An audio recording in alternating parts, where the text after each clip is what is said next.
राधे राधे बच्चों, आइए अब इस वीडियो में हम देखते हैं मैथिली शरण गुप्त के जीवन परिचय, उनकी काव्यगत विशेषताएं और उनकी मातृभूमि कविता से संबंधित वस्तुनिष्ठ या ऑब्जेक्टिव प्रश्न। इसके पहले मैं आपको ये बताना चाहती हूँ कि जो मैंने पहला वीडियो डाला है उसमें मैथिली शरण गुप्त का जीवन परिचय एवं उनकी काव्यगत विशेषताएं हैं। उससे वो पढ़ाते समय मैंने जो भी ऑब्जेक्टिव बताए हैं कि ये आ सकता है, उसको भी आप अच्छे से याद कर लीजिएगा। इसके बाद जो सेकेंड वीडियो डाला है उसमें मैथिली शरण गुप्त की काव्यगत विशेषताएं एवं मातृभूमि कविता का भावार्थ बताया है और उससे संबंधित भी मैंने ऑब्जेक्टिव प्रश्न बताए हैं। मैं आपको यहाँ पर ये बताना चाहती हूँ कि BA, BSc, BCom, BCA first year के जो भी बच्चे हैं उनके कोर्स में जो फाउंडेशन कोर्स है FC का हिंदी का, उसमें एक किताब है हिंदी भाषा और संस्कृति। उसी किताब से ये पूरा पाठ लिया गया है और उसी किताब से ऑब्जेक्टिव क्वेश्चन है। तो आप लोग अगर इसको पूरा कर लेंगे, क्योंकि किताब के अंदर से ही आएगा, निर्धारित आपका सिलेबस है उसी सिलेबस से आएगा, उससे अन्यत्र कहीं से भी नहीं आएगा। तो ये अगर आप लोग कर लेते हैं तो आप लोगों को पूरे के पूरे नंबर मिल जाएंगे। तो चलिए आइए अब हम करते हैं वस्तुनिष्ठ प्रश्नों को हल। देखिए हमारा पहला प्रश्न है, मातृभूमि किस युग की कविता है? मातृभूमि किस युग की कविता है? इसमें देखिए 4 ऑप्शन है। पहला है द्विवेदी युग, दूसरा छायावाद, तीसरा है भारतीय युग और चौथा है भक्तिकाल। तो थोड़ा गैस करिए, हाँ बताइए। यदि आपने हमारे दोनों वीडियो देखे होंगे तो आपको ये प्रश्न हल हो जाएगा। पहला इसका आंसर है पहले का, मातृभूमि द्विवेदी युग की कविता है। ठीक है। दूसरा है मातृभूमि का मुकुट क्या है? इसका A ऑप्शन है पर्वत, B है हिमालय, C है तारे और D है सूर्य और चंद्र। मातृभूमि का मुकुट क्या है? सूर्य और चंद्र। इसका D ऑप्शन सही है। तीसरा है, कवि मातृभूमि के लिए क्या करना चाहते हैं? क्या करना चाहते हैं? कविता के माध्यम से कवि ने बताया है। पहला ऑप्शन है त्याग, दूसरा ऑप्शन है आत्मसमर्पण, तीसरा है साधना और चौथा है तपस्या। तो कवि मातृभूमि के लिए आत्मसमर्पण करना चाहता है। ठीक है, स्वयं को समर्पित करना चाहते हैं। चौथा है, मातृभूमि को खालिस्तान नाम से जाना जाता है।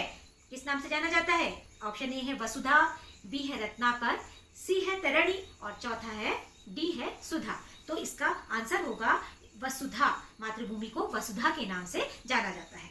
पांचवा है, राष्ट्रकवि की उपाधि खालिस्तान को प्रदान की गई है। राष्ट्रकवि की उपाधि किसको प्रदान की गई है? A ऑप्शन है सूर्यकांत त्रिपाठी निराला, B है जयशंकर प्रसाद, C है मैथिली शरण गुप्त और D है रामधारी सिंह दिनकर। तो राष्ट्रकवि की उपाधि मैथिली शरण गुप्त को प्रदान की गई है।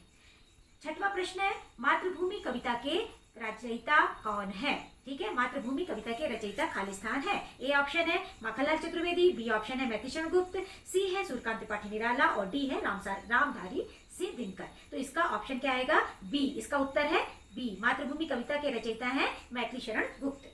सातवां है, मैथिली शरण गुप्त का जन्म खालिस्तान में हुआ। कब हुआ था मैथिली शरण गुप्त का जन्म?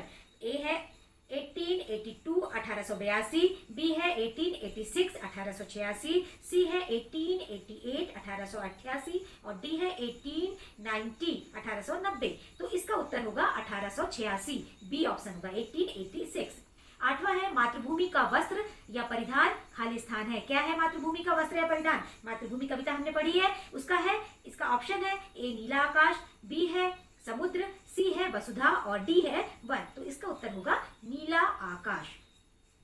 9th नंबर का जो प्रश्न है वह है, मातृभूमि की मेखला या करधनी क्या है? कवि ने किसे कहा है कि मातृभूमि की मेखला या करधनी है? मातृभूमि A ऑप्शन है रत्नाकर या समुद्र, B है चंद्र, C है सूर्य और D है आकाश। तो इसका उत्तर है A, रत्नाकर या समुद्र जो है मातृभूमि की करधनी है।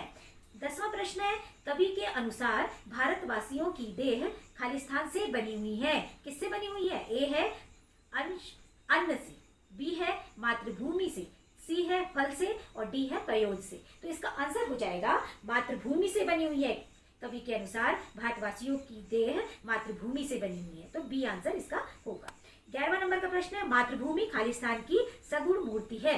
A है ईश्वर, B है जीवन, C है मानव और D है कोई नहीं। तो इसका उत्तर होगा ईश्वर। मातृभूमि ईश्वर की सगुण मूर्ति है।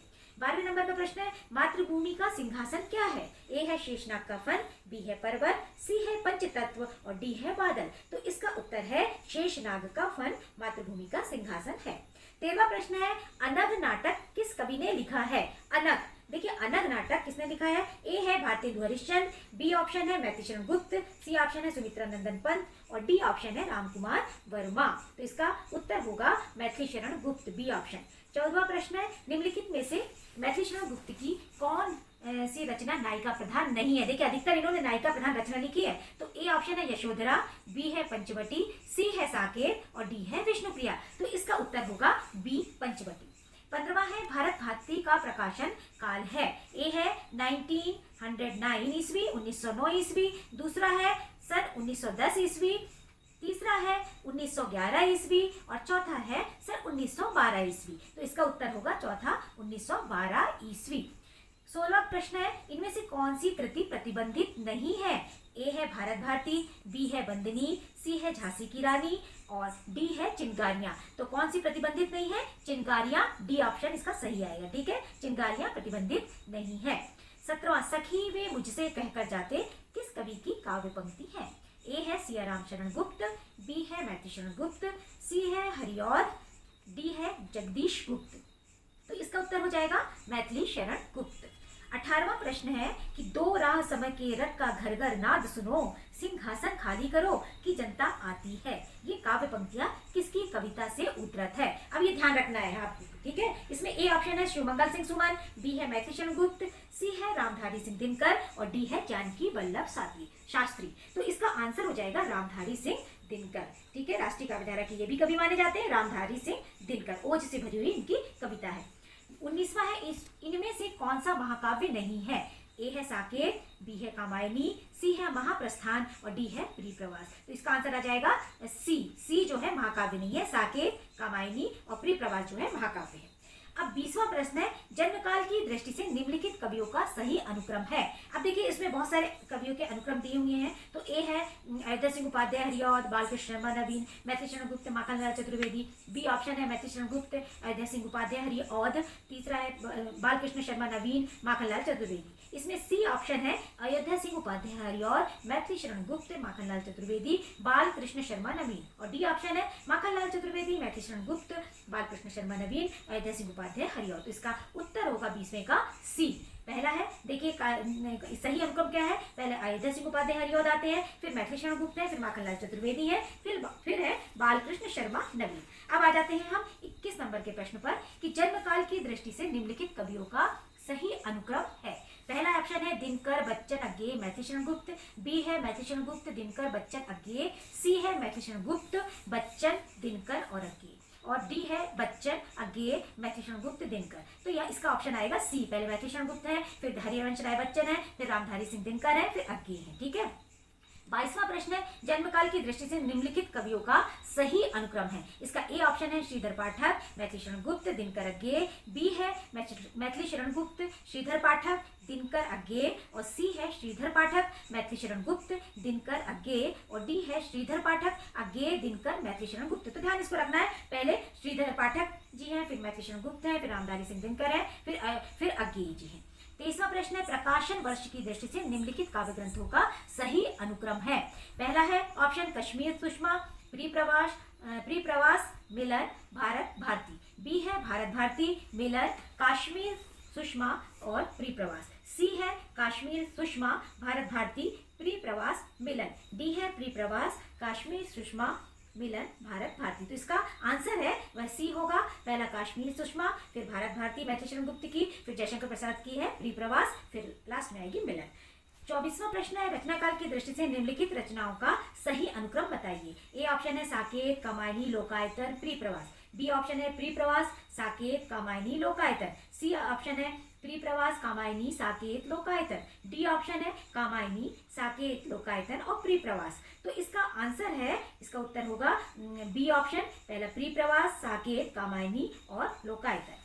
25वां प्रश्न है, रचना काल की दृष्टि से निम्नलिखित रचनाओं का सही अनुक्रम बताइए। पहला ऑप्शन है साकेत, प्रियप्रवास, तुलसीदास, कृष्णायन, बी ऑप्शन है प्रियप्रवास, साकेत, तुलसीदास, कृष्णायन, सी ऑप्शन है कृष्णायन, प्रियप्रवास, साकेत, तुलसीदास, डी ऑप्शन है तुलसीदास, प्रियप्रवास, साकेत और कृष्णायन। तो इसका उत्तर होगा ऑप्शन बी, प्रियप्रवास, साकेत, तुलसीदास और कृष्णायन। ठीक है। 26वें नंबर का प्रश्न है, रचना काल की दृष्टि से निम्नलिखित रचनाओं का सही अनुक्रम बताइए। इसमें ए ऑप्शन है प्रिप्रवास, साकेत, कामायनी, कुरुक्षेत्र। बी ऑप्शन है साकेत, प्रिप्रवास, कुरुक्षेत्र, कामायनी। सी ऑप्शन है कामायनी, कुरुक्षेत्र, साकेत, प्रिप्रवास। और डी ऑप्शन है प्रिप्रवास, कामायनी, कुरुक्षेत्र, साकेत। तो इसका उत्तर होगा ए ऑप्शन इसका सही है, प्रिप्रवास, साकेत, कामायनी, कुरुक्षेत्र। 27वां है, रचना काल की दृष्टि से निम्नलिखित रचनाओं का सही अनुक्रम बताइए। ए ऑप्शन है साकेत, कामायनी, कुरुक्षेत्र, अंधयुग।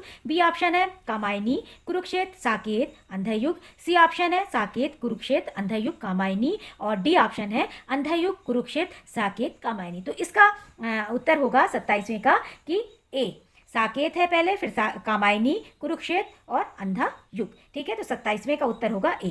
ये थे आपके ऑब्जेक्टिव क्वेश्चन। तो ये 27 ऑब्जेक्टिव क्वेश्चन तो अच्छे से आप लोग रट लीजिएगा, याद कर लीजिएगा। इसके पहले पहली वीडियो, सेकंड वीडियो भी आप लोग जरूर देखिएगा, उसमें भी बहुत सारे ऑब्जेक्टिव क्वेश्चन बनते हैं, उसे भी देख करके रट लीजिएगा। इन्हीं में से आएंगे, अन्यथा अन्यत्र कहीं से प्रश्न नहीं आएंगे बन के। ठीक है। अगर ये कर लेते हैं आप तो आपको 50 में से 50 नंबर पूरे मिलेंगे। ठीक है। अगर मेरा वीडियो पसंद आया हो तो आप लोग पहला दूसरा वीडियो भी देखिए, ये ऑब्जेक्टिव ये वाला वीडियो तो आप देख ही रहे हैं, और आप पसंद करिए ये वीडियो को, लाइक करिए, सब्सक्राइब करिए, और मेरे वीडियो को सब्सक्राइब करके मेरे साथ बने रहिए, जिससे मैं आगे पूरा FC का सिलेबस डालूंगी, पढ़ाऊंगी आप लोगों को, तो आप लोग अच्छे नंबर लेकर के आएंगे। राधे राधे बच्चों।